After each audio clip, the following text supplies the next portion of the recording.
In today's video, I'm going to teach you how to rename a column in Google Sheets. Whether you're organizing data for a project or simply tidying up your spreadsheets, renaming columns to reflect their contents more accurately can make your data far more comprehensible and easy to navigate. The process is straightforward and should only take 5 minutes or less. So let's dive right into it. First off, begin by opening your Google Sheets file. You can do this by heading over to Google Drive, locating the specific spreadsheet you want to edit, and double-clicking to open it. Having your file open in front of you is always the first and essential step, as it sets the stage for the changes you'll be making. Once your file is open and you're ready to begin, move on to the next task. Now, take a look at the column whose name you wish to change. Click on the first cell of the column, which typically serves as the header. This is where you'll input the new name for your column.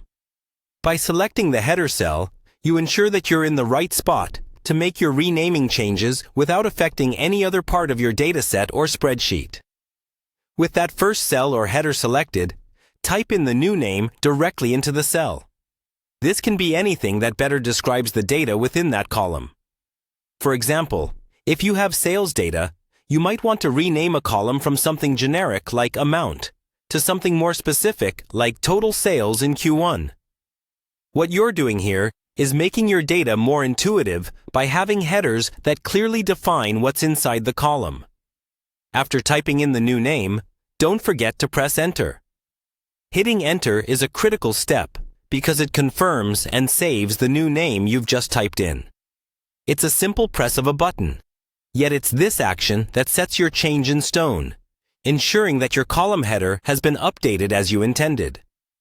Finally, let's make sure that your newly renamed header stays visible while you scroll through your data. To do this, click on the View menu at the top of your screen.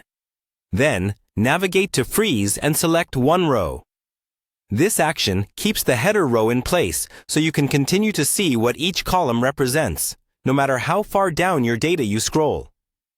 It's a handy feature that works especially well if you're dealing with extensive data sets. And there you have it. By following these steps, you can efficiently rename any column in Google Sheets and keep your headers visible, simplifying your workflow and improving your spreadsheet's usability. Thanks for tuning in, and see you next time.